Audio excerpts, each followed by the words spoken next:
Atiafo yamama transi. A Church of Christ and as a Christmas asafo. Ene de ensempa ebremu. Ensempa yatudin se muma chiro kronkron enkasa. Adofo no mo ye frɛ ho akristofo yi. Ye nyina nim se ye mfare bai ye nyina so nyina na ye chiro kronkron. Isa enti ene Peter ngma edikan no etre a enan imudu ba ko no kasa kyerɛ ye nse se basi ye ka Onyankopɔn asɛm a na awose ye kan se de Onyankopɔn asɛm sitie. The basi ye so ye Nyankopɔn so a ya somsa hoɔden a oni Nyankopɔn de ama enmunyam no aye Kristo de da. Ene asama da pon so a ɛhye ase na wohwede etwa mu a ɛyɛ adom ene enyuma, grace and works. The da ase etai no ene onua ponya ko ha onua akoto eka me oti akenten ho na ansa na ebefre adwumadi ase ye besere ye nua ponya ko ni wadi anim ewo mpai bom. Adofo no my mom pai yeda osoro hine Nyankopɔn yeda wase sɛ ayɛ wa adom ama wahwɛ yɛ so ama na wɔtwe asan akɔ apro abeto yɛ biom. Yeda wase sɛ da wo bɔ yɛ ho ban na wɔhwɛ yɛ so ɛwɔ akwanhoro nyinaa mu. Ejapa yɛ sɛ ɔsɛ kɔso ara fa yɛ sintɔ ɛne yɛ mrato nyinaa ɛkyɛ yɛn sɛ na bɛyɛ ade ade nyinaa betumi afata ɛwɔ nim sɛ wo mba enyimre so ejapa yɛ bɛka ho nsɛm ene yetu adwen ene kuma nyinaa don hwiri mu ehya won sa papa yesro be siesie wa adwen ne kuma nyinaa ema won nsɛm a yɛbɛyɛ nkyɛn ejapa me ntie nsɛm ngu akomapemu na yentu ho anamon sɛ ne ɛsɛ na nhyira bi a wɔn so papa wotumi ede amayɛn sala so ne yɛgyae ɔkosamafo so hya won sa sɛ yɛsro fo ne pedua si nkyɛn na fa honhom no edi nanim kan ma obefi nu obebia enye ho nsɛm kuto na wiei no enumnyam etumi ayɛ wodia ejapa yɛsro sɛ yɛde udin efi ase na yɛwie so yɛde udin ewie na asomdwe mu bɛka yɛn ho na fa ade nyinaa ndomu ndase ayeye ene nkanfo ayɛ wodia abre nyinaa yɛde wase sɛ da wotie yɛ adekopa Yesu Kristo din mu nti amen Amen. We atiefo siredi ka kyerɛ mo no Edmond Church of Christ will lend them for suemu and ede ensempa ebremu yi na ansa na ebe free dwumadi ase yepese ede enkai bobi a ehia yie ema mo pa ye kai mo se ye nua eye Maxwell nana yaw Jan a ofri mu eye 7th May afi mu no 2018 mu no eye enuanom Church of Christ abusia ene nire ama adwubi ana Ophelia kyerɛ mo sɛ eye memenda eba eye 19th of May ye hia ye nyina adiri na otwida ye hia mu na ye hia no ye hia wo eye 41 Love Lane wo modern postcode near SMH 6 SM4 6LU munyina momyemfa odo na yemfa yenya yenua yi ana se yemfa nka yenua ewudai yeto nsafre oman de hye ene ankorankora bia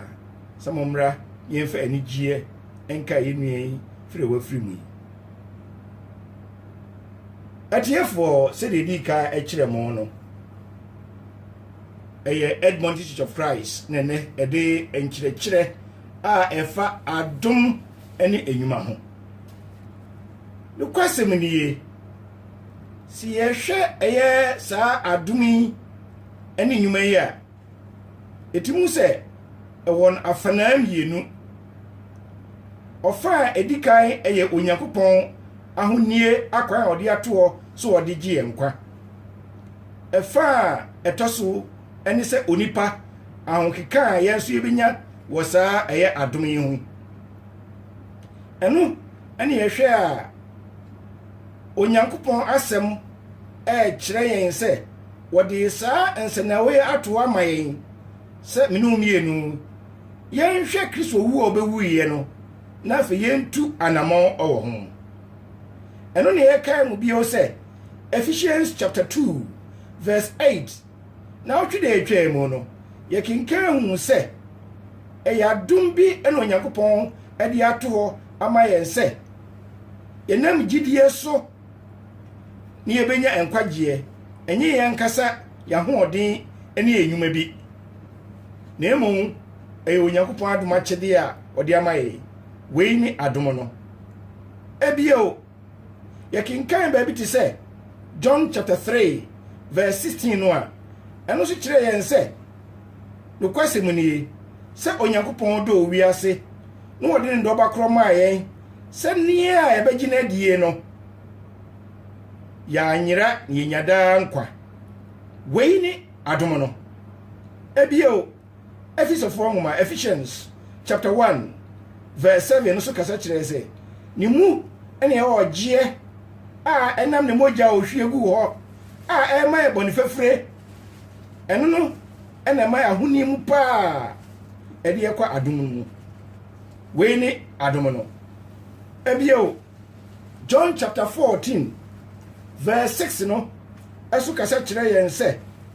Yes Kristo wasi one okwan no one no kure no one nkwa no na obi maja no ho jiso onam eye onu Kristo no so we ni adom no ebio ye dom wasuko a yetimu se sa anamon ahodo mienu ye wo Yakopon akwan a ode ato ho ana afa so ye onipa akwan a eso ofa so we ena etwa mfoni ni kire yen eme ye hunani so na emo no ye kan yi a Mark chapter 16 verse 15 no so kire yen se e wo se ye kokan sempa no asempa no a ye ka kire wiase se e wo se ye hu sa adum kwan yi abodie nyina esi egitum ehu se enam asem yi so ena ba me yehu sa adum yi se bas onipa etie nsempa yi no wode akoma emu tie na fei wode ahonkeka a ewo ho a eso wo ye eba yes Kristo anase ye Nyankopon asem yi a eno ena enam kwan a Onyankopon de ato ho ame yakosa nkwagye mu asem no kan yakoma na asem no aye mu adwuma ni se anti ena Romans chapter 1 verse 16 so okam ye ti ase Paul wasi na ni hu nsempa no sam se ennenam asubie hu enkwagye a yenya no yagye nkwa Yesu Kristo mu eye tumi a de yakọ enkwagye mu wei ena wo ma adasa ebio yetu ebu asekura kenkan baabi ti se Acts asmafo sem no etredu ba ko Acts chapter 11 verse 13 and 14 no a eda no ma bi adi amiehu se Onyankopon o ma yehu yi se enam asempa no so ni yetia eno am yetu anamon akọ eyesa enkwagye mu ne mepe se ebetimi a yenkinkan saase ni ya eye osmafo Luke etintimi ye ede to o ma se yehwe so ne hu se enam asempa no so ene yenya saa eye adom no yentie saase ni asomafo nyuma tire duba ko dumiensa ene du nan no na o kan yen sade ohunu obofo se ogina ne hwie ho na ka kire no se soma nipa ko Yopa ko hia Simon a ofren Petro no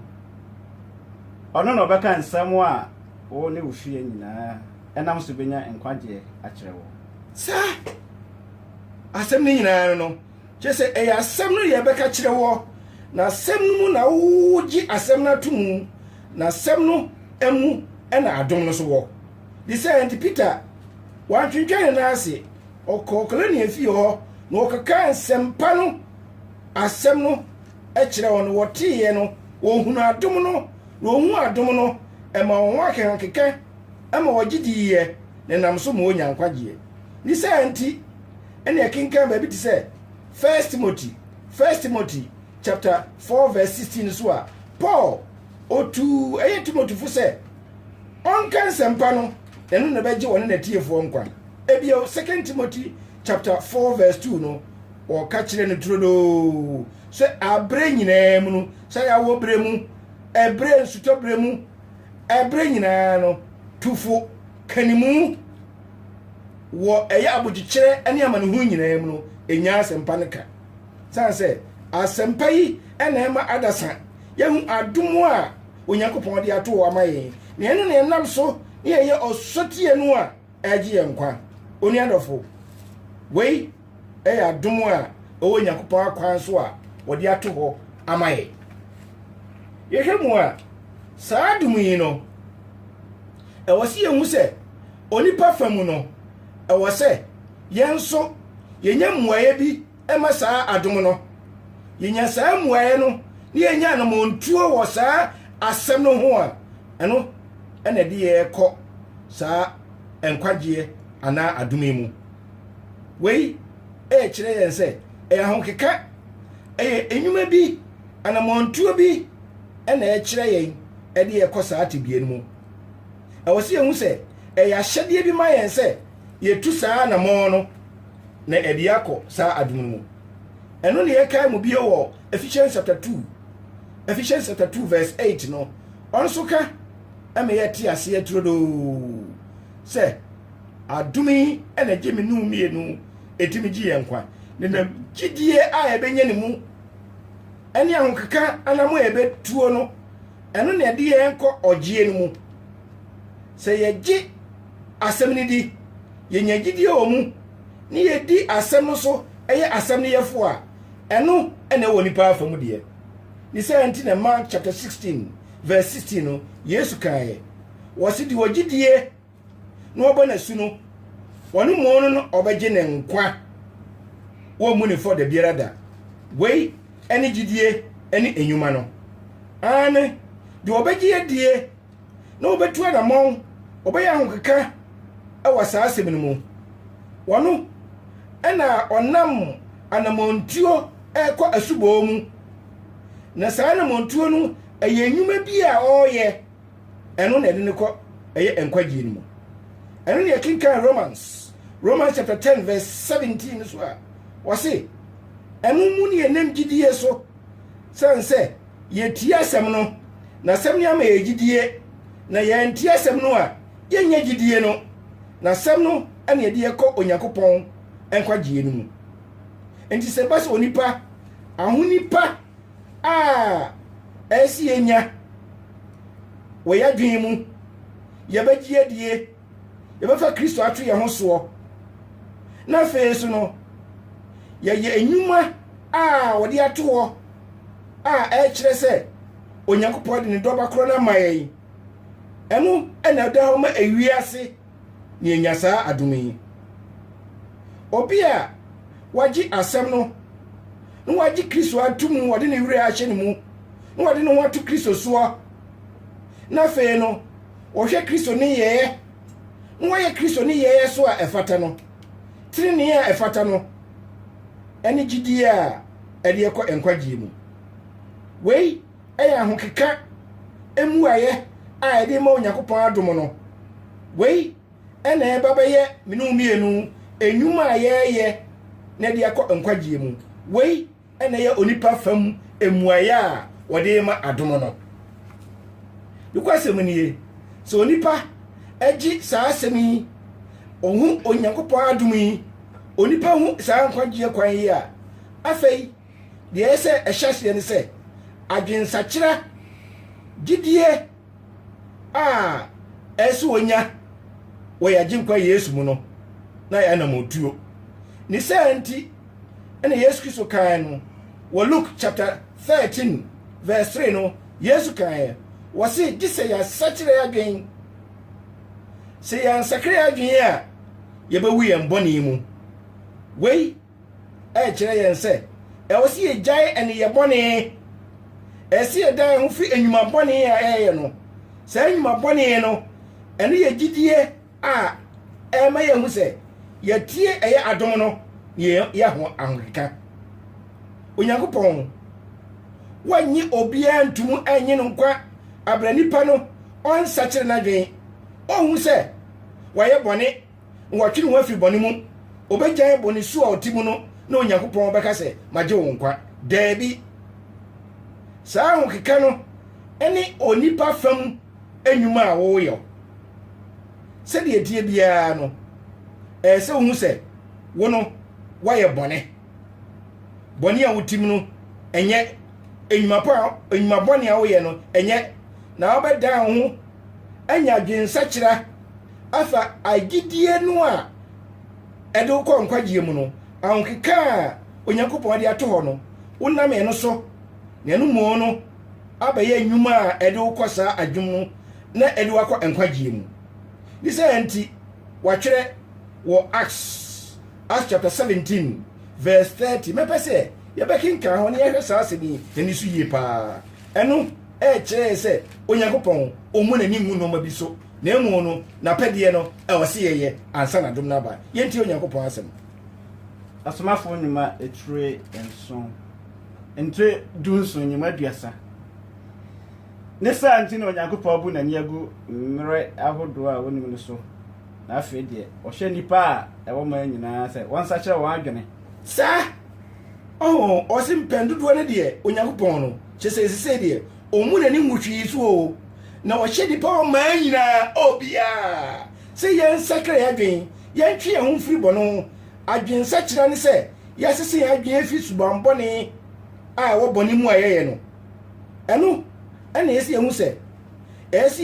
yɛyi yɛn ho firi ɛyɛ bɔne no a yɛdɔ no yɛdɔ bɔne no a yɛyɛ no yɛyi yɛn ho firi saa bɔne no mu ɛno no ɛna yɛsi yɛn ho sɛ yɛtan bɔne ɛno na mi yɛn ho sɛ ɛwɔ sɛ yɛyi yɛn ho firi ɛnoma bɔne mu wei ɛna mi no mmienu si yɛdan yɛn ho firi saa bɔne ho a na yɛyɛ ahokeka bi ɛde akɔ ɛyɛ adom no mu nokwasɛm ni ɛnum da ɔtudoo ɛyɛ ɔpɛ sɛ Onyankopɔn wɔgye obiara a wasakyere n'adwen afiri amanneɛ ɔno ani nsusuyɛ ɔno akwankyerɛ a ɔde som no no wɔsakra n'adwen afiri nipa nkyerɛkyerɛ ho wɔsakra n'adwen afiri abosonsom a yɛde kɔ Kristosom no mu yɛsakra y'adwen afiri sika pɛ ahodoɔ a yɛde bɛwura Kristosom no mu na wei ɛna wodaa ho ba Onyankopɔn akɔɛ mu na wobɛfa tenene a Onyankopɔn de ato hɔ ɛyɛ adom no a wei ɛyɛ gidie a ɛkyerɛ sɛ woyɛ nnwuma pa anya saa adom no na nokwasɛm nie saa ahokeka a yɛbɛnya no saa Onyankopɔn adom yi mu no anamontu a yɛbɛnya ne yɛde yɛkɔ asubɔɔ mu no ɛno ne nkunimdi a ɛwɔ hɔ ma yɛ yɛpɛ sɛ yɛte ase yɛhu sɛ ɛyɛ nsɛnna hɔ a dikanfoɔ no ɛkyerɛ de to hɔ ma yɛ deɛ ne yɛn kenka twerɛ no yɛhu sɛ wɔn a yɛdi ka te nsɛm no wɔn yɛ anamontuo bi wɔn ma ɛnoma bi a nsunsuansoɔ bi a ɛsi yɛfa soɔ ne yɛnya saa adom no esi wɔ twerɛ kronkron no mu yɛbɛkenkan Acts chapter 8 verse 36 ne 37 no yɛhwɛ obi a ɔte asɛm no na ɔpɛ sɛ ɔtu saa anamɔ no ɔpɛ sɛ ɔyɛ ahokeka no wɔyɛ saa nnwuma no yɛntie Onyankopɔn asɛm asomafo nnwuma etire enwɔtwe nyimu aduasa nsia ne aduasa nson no na ɔnam kwan so yɛ korɔ no ɔkɔdu asuo bi so opia ne kan sɛ hwɛ nsuo nie ɛdeɛn ɛna esi maso bɔ ho kwan sɛ na flip sɛ no sɛ wode wakoma nyinaa gyidi a ɛwɔ ho kwan saa na obu asɛ megye sɛ Kristo yɛ Nyankopɔn ba hallelujah Amen. so ho ne yɛtoa so ɔse ɔhyɛ maa te aseɛ nam na ɔtem no gyinaeɛ na ɔmo baa no ne sane kɔ nsuo no mu na ɔbɔ ɛyɛ opiani n'asu wei ɛkyerɛ sɛ wate asɛm no ɛyɛ adom no wɔyɛ ahokeka ɛwɔ asɛm no mu na nam so no wɔanya nkwagyeɛ ani wei ɛkyerɛ sɛ obi ansakra n'adwen amfa nsɛmpa no antu anamɔn adom ne nsa nka sɛ obi mo asu no menua wotie mi unya boni fafiri no minu ya wutie me hu se eya honkeka a wo betu anamon wapa ugidie mu aka o Kristo mu waka betwam mu obi ate se ampa wofa Kristo nyese akwohye wo dan mu nkuto na waya wadwen na emo no enipa anim ena wo de na die hu se ne mafa Yesu Kristo se me kraje nkwa saa gidie na wo pa mu aka no enyuma bi a wo yo huni se wa mfa saa na mo yisu a bonifafiri no emma unya saa dum no saa boni no ewo so no enko se wa ntua na mo amasu no ya fo enhye nsuo no mu aye na mo ntuo aye saa nyuma no a unya enkwagye no se wa mfa saa kwan no so asem yi a eda ho yisu a unhu saa dum no weni aduma yeka wei ani ahonkeka onipa ehia si yeye wo yafam obro Nyankopon ede ne doba na to ho obro Nyankopon ede na kwan to ho obro Nyankopon ede ne hihye ya to ho yetu anamon a wache na to ho no a wei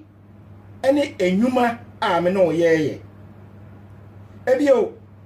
Matthew chapter 28 verse 18 to 20 no waka ani munkoka sempa no do ogidie no mo nasu na mo bonasu wie a yimu adie no won kyerɛkyerɛ won se oni Onyankopɔn no na hyɛdeɛ so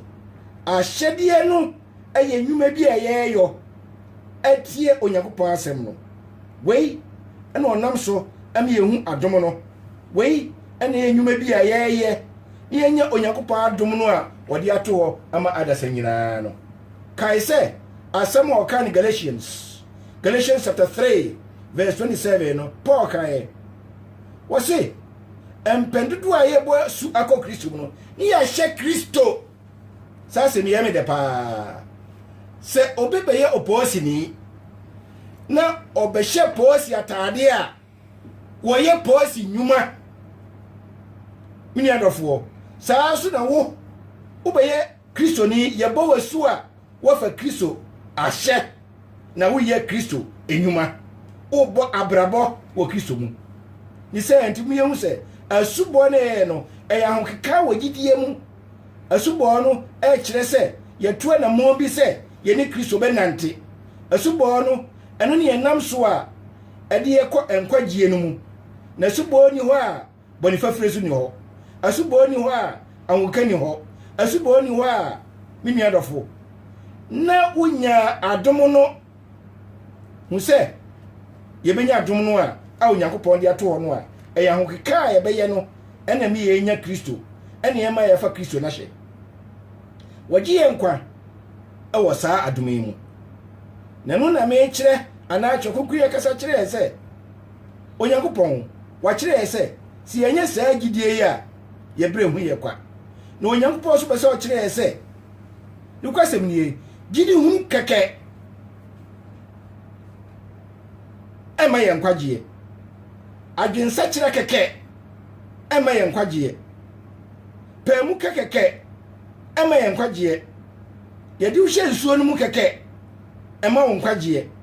na emu no we nyinaa yɛ nsunsuaso bi a ɛsɛ wo fa so na adom no dadi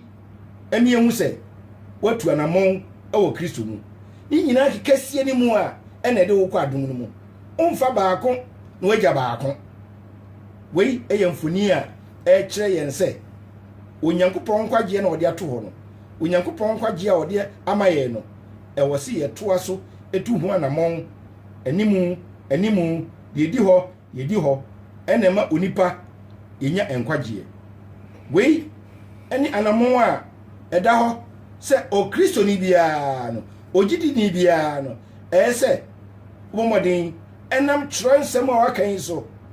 ɛdenya enkwagye kai sɛ si ebenya enkwagye a na adom Onyankopɔn de ato hɔ no na wɔ sɛ me no mie no yetu anamon bi na mani mogya na obehwie gu hɔ no me no mie no ayɛ enkwagye kwa amaye na emu no si yɛamfa nhyehyɛeɛ a ɔno Nyankopɔn de ato hɔ a me nua dɔfo a wotie me no mie no yɛba akɔka nsinsɛmu na me di masem kwa wiye yi bia na wo ya de pechie te seme na masem yi wonte ase ye no ane se na amen na mo ntie masem yi mame ebrebi owura bi a onam abonten titiro train station a all sresre se obenya aduane ana se obenya sika to aduane di owura yi na dwuma oye ya ache ebrebi o baby all sresre sika no na hu se owura bi o hwetare kama pa no wo twam wo hu ni si ape na okọ ne nchen okọ ya no se mam sika to aduane ni watrene nsa na owura no so yesikafo we sikani ba enti bra odi nsa etutu ne kotokuo mu no na wa pesika bia ma no o hwe krach nanim si ya o abrante aseminimu o si woni me pa fo hini dia ampa no akai o si sam wunie o si ye me o si sam wonu we sei die de baaye bika o pa katanga first floor ho me no bikura me so ye ni me course work am ye nyina na abo me ma me chinchin ye no wa ben ne ba ne sei ene sam yi ano se abrabo no enye no way ena ohu ye no si da bi sam ya tu obi afato nchen je se sika ne mu odu pa eyem pim bebre no o tire check ena o de man se je fa ko sha brabo na se ko ji sika no wo bank owura ji sika yi ho ade chinye no o call bank o bank dem ho no duru ho no wo hwe dem ho fe ene akrachifo abubo ye tai papa na fei wo hwe de hu na tadi fin a o duru ho no o gina ho si da bi se be base sa sika yi ye de mami e beka se mi ko wiae enti wa no saye wa nyi sika no na o sa ko gina bonten so esre sika ani nansa ana ni school mate ni classmate esa be hia no station ho train station ho no sam ade wo de na ma misika no ya ne dai ade wo de akoto chacha die na ri ye ade akogro madam ase ana wa no yi check no de kire nse wo check ni ni wasi na dai ana ngo yi sika wasi mi ko bank ho na mi wura ho no me hwe se de ho sitie ene me hu aye fia de no abonte no a me mbese ye be chim se ba ko yesika asemu a ni yonkore ka kire se enya hu fi no ene atare na wo no atete no na mu signature a wo check ni so no ene wotumi oni adofo awutie me onyankopon wuo no a o mane do baba wuye no ene adom no ese ye fa no enye yen mo ene ye bibie moma sa asemi nko yasum ni ehu se no kwasem ni se ye fo onyankopon asem se resiti a eya dum kekabi na ode amaye na emu enye ye nsubai ene abrabo bi a ekura ye no enu mo ena eje ye akọ sa enkwagye mu no mom ye hye no nso ni ehu se ye pe no kura kwan a mom ye mfa ya dwen emu bribi mom ye mfa enipa kwan ento ho na emu ade ase ye hye no nso ene se onyankopon okwa ode atu o se yenya adom no na emu no enye ye susuye owura ye o sresra de yi o me ehu se enya tare ye hye no ye no hu fi no na emu no onyankopon signature a ode atu ho enkwagye no ena agi ye nkwa medam ase tinje to price na din sempe ibrahim ni ebia no hwe e kira kwan ya the telephone number ye beboa mo 07956 960070 Mrs. Biu 07956960070 NA 07869 407015 07869 407015 mo Ghana so mo betumi afre sa number yi 02486367002 Mrs. Biu 02486367002 702 Ghana bio saa number yeso beboa mo 0208 208 280 Mrs. Dia bio 0208 208 280 Mrei yene a edin sempe bremu yi no onua ponya kona mote ne nka wode nsunsuanso ne mpa boma mu onua kuto eso ne de nkenka seme mai mu yi de ebia no mo hwe asafo ye kira kwan etu atese wolende faso yi mo asafo yi ebi wo Croydon ebi wo Mitcham ebi wo Tooting saa so na asafo yi bi so ewo New Cross ebi wo Thamesmead ebi wo West Ham saa so na ebi wo Stratford e wo asafo yi bi so wo Tottenham Church of Christ saa so na asafo yi bi so Wembley asafo yi ebi wo Milton Keynes for me chiam bebre ene muma osom no eye de bebre e chiam bebre adom ni mogro hunu efri awrade Yesu Kristo enka moda saa so na asafo yi so ebi ewo Cambridge ebi wo eye Sheffield ebi wo Nottingham ebi wo Telford ebi wo Coventry saa so na asafo bi so Manchester mo frɛ a ebe chi onyina akira kwan asafo yi atu atise o UK ha saa so ena asafo yi bi so UK mountain so no ene ne mpotemu bebre no saa so ne bi so Europe man nyina Italiano see yo jando ase sena died to jano enuan ma mo Italia sabre mu tie yai bebi biara wo ope asafo yi bi echi akwan a wo fra ya ebe kira wo enya yira kwan kura yo Podnoni yewo Zopola yo Coleliano afi Traviso Vicenza ene Bassano yo Padova sabre yi omo tete asabakafo ewo ho sara so ene Verona yemia Thomas Ayakrado Bergamo ene Milano ayo mkuru kase to so minu no sara so ene oba Parma Reggio Emilia Modena ene Bologna ebi ewo ho sara so Vicenza eye Florence afi wako Rome ayo capital ko Napoli yene do twen ho ne sane ko ase ho Sicily Island Catania Messina Syracuse any Palermo ho ina ebi ho no mo Palermo echeche bebre muntu ana mo fra ye ina ye nkyere mo nkasa asafo no ni mebi owo na mfo nkodom ko bi osan say ni pe bia ba ko ta jono eka mo fra ye na mo ni nuanum ko din sa woso ye dem ase se ta mutie ye dem ase yo ni aponya ko da wasi wani hwam do kwasem ni nsafo yi atu atese meka ebi wo Germany mo Germany no ebi wo Hamburg ebi wo Fixwide in Frankfurt saa so na ebi wo Essen ebi wo Darmstadt asafo yi bi so Munich Munchen saa so na ebi so Hanover asafo yi ebi eso wo Stuttgart mo frɛ ya ebe che onyina akira kwan asafo yi bi so Amsterdam ebi wo ho saa so na ebi wo USA asafo bi so France enyumrei eyeme oti akente na mede ensempei ebremo adom bobrohu ni asumdwe a efi awrade Yesu Kristo eni montra yeni mo adi nkra